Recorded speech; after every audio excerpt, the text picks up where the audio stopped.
And we've got the Hobbit and Splintered Humanity's own actuator here. This is the guy that makes sure we get everything done.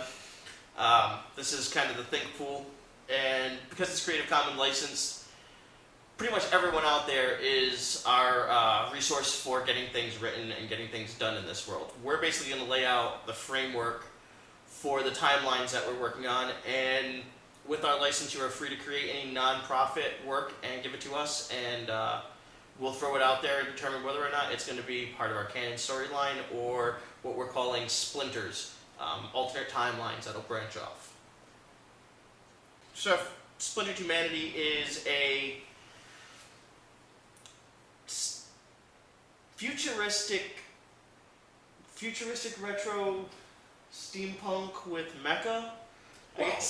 Yeah. So it's such a hodgepodge of different sci-fi that it's crazy. Let's clarify though. It's not just that. It's starting now, starting today, anytime you want, and then going forward, it's going to run into whichever variations of sci-fi futuristic thought processes everybody else has already come up with, and we're just borrowing from. I guess the best way to clarify it is Splintered Humanity Universe is that it's a universe that starts off on Earth in the year 2012 and travels some 4,000 years into the future, where man has started colonizing a very small sliver of the Milky Way galaxy and has splintered off, as it continually does throughout the storyline, into separate groups, and in this case into what are now almost 4 distinct subspecies of human. Today we're going to kind of concentrate on what we're calling Block Zero Origin, which is the years from 2012 up to 2030. Is it 2030 or 2130? 2030. 2030, okay. 2030. That's right, because we said we had a 15-year time plan from the crazy. A lot of stuff happens in a very small span of time. Does. So some of the things that we're going through in here, the first block in Block Zero, it's starting with the elections of 2012 in America. And being that most of our design team is American, Sorry, we have a little bit of that bend. I do have some friends out there in the other parts of the world that are contributing what's going on, and I definitely take all that into account when I'm writing stuff and suggesting ideas back out into the team. Even today, a lot of this is still getting finalized and tweaked and written, as I showed up here at 12 and started tweaking things. But needless to say, America is in for some dark times, and by the end of Block Zero, most of the world is headed towards dark times. Not very good. So we start off with the elections of 2012 with a president who comes in trying to basically bring back the economy, fix something horribly broken, and he does this by starting to phase out the Federal Reserve and the dollar itself. It also redacts a lot of government agencies, brings back active war troops, things like that, and none of that comes together in America for any type of good. It leads to mass unemployment, general unease, a continuation of the Occupy protests, which, although they kind of settled down after the president comes in and starts his promises, they come back with a fire like it didn't have the first time. You see the first time now, the occupations are maybe, to this day, 50,000 people a day?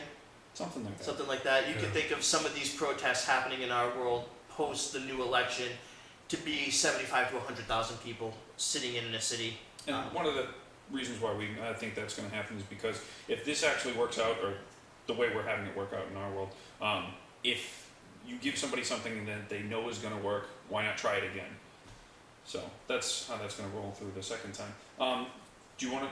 What's our second time frame there? Are we going to roll right into 2013? Well, there's still more stuff that actually happens in 2012. Okay. Cool. That was good. So you also have the rise of the group, the Lexington Coalition. So the Lexington Coalition, its name is a direct reference to Lexington and Concord in Massachusetts, where the first battles of the Revolutionary War were fought. And this group kind of has that same revolutionary mentality of overthrowing a tyrannical government, and they just believe at this time that the American government has become the tyrant, and it's time for the people to step up and do their thing. And the way they do this is a lot like how we're sharing our information with you. They get on, put some masks on, and make videos for YouTube. Whether we're actually going to call the service YouTube in our game world, probably not. Because while you do some good things, Google, you might not like that we're using your name. So Yay, capitalism. they get onto their version of the internet and start spreading the word. And part of the plan is to actually start making some of those videos and uploading them to this channel so you guys can get a richer experience with the first part of this world. And I dare say that one of the source books that I wholeheartedly want to release for the pen and paper role-playing version will be Block Zero, How to Play a Modern Game within Splintered Humanity game set. So that kind of wraps up the year of 2012. New president, not much good comes of it. We thought it would be. Alright, so anyways, what do we got next? So that sums up 2012. Do we go over the recalling all troops and all that? That comes in at the beginning of 2013. Oh, okay. Alright. So we jump ahead a year to 2013, where our fictional president uses the final power of the executive order. And the executive order in the United States is a real thing, and it's kind of sad that it is, because it's one of these things that should almost never be used. And recent presidents have used it way too much. And this president, in his belief of he's going to be doing good, signs in a final executive order, part of which ends executive orders. But it also starts phasing back the Fed and starts recalling troops and a lot of these other things. And the only way an executive order in our country can actually not go through is if Congress, as both houses, come together and veto it. And in the political climate that happens in our world, they do no such thing. They know that the people are so desperate for change, they think this is the right move. Not so much. Not so much. It's the right move for the storyline. Yeah, I mean, it's great for what we need. So you've got the beginning of the phase out of the Federal Reserve and the dollar, the recalling of troops, a lot of working age people coming back to America who now have no jobs. And as anybody living in this country will tell you now, we have no industrial base. You go look through the Midwest, especially down to the South, and you see towns that are just shells with a burned out factory. And coming from Rhode Island, where this was the birthplace of industry in America, a Slater Mill is right down the street, practically. Yes, everything in Rhode Island is right down the street. But even if you were to go through now, I can remember as a kid growing up, like constant textile mill fires in Rhode Island, and especially I grew up in southern end of Providence, not what they term South Providence, but the actual like southern end, the western end, and I can remember at least 5 or 6 mill fires, and I think out of all of them, only one was an occupied running mill. So. Well, then what was the big recent one too, just a couple years ago in Pawtucket? Yeah, that's the Pawtucket one. That's recent, still like 5 years massive, ago. Yeah. Yeah, that was pretty big. I remember seeing embers actually flying into Providence as I was working at the north end of Providence near Pawtucket at the time. And you could see the smoke and embers flying into the air. So, I know what I'm sure like, all of us here know what it's like to live in an area that was once heavy in industry and now really has nothing. I mean, Rhode Island used to do textiles, jewelry, and I think our biggest export right now is Coffee milk. coffee milk.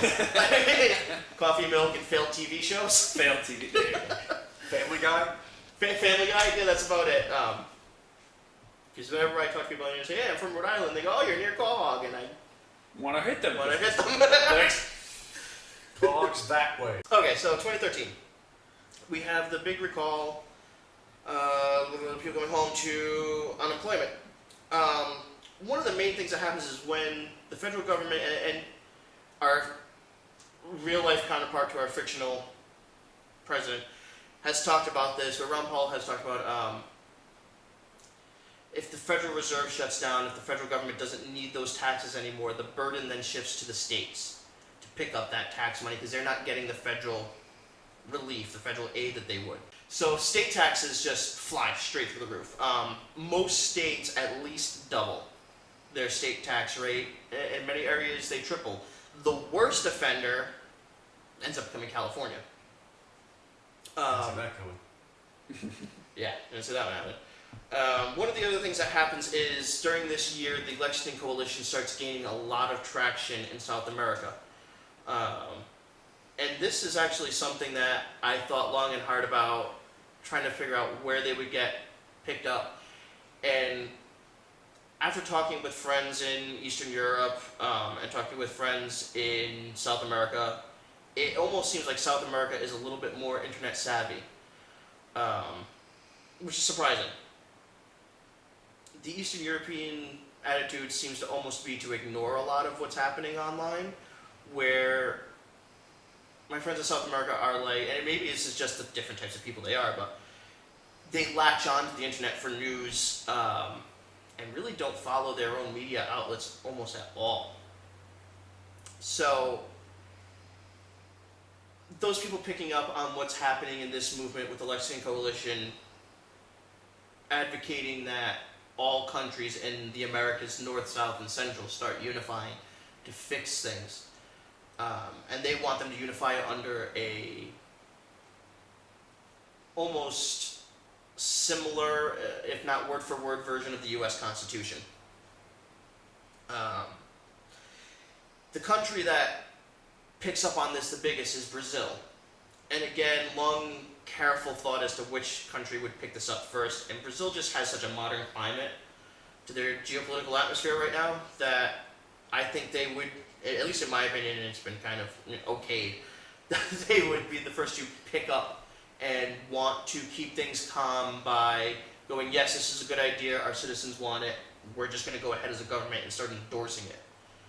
They're also basically one of the actual powers in South America, so you can see it being able to have enough power to push those ideas on some of the other countries. Whether or not that actually happens, I believe we're saying no, but it can be self-sustaining and noticeable.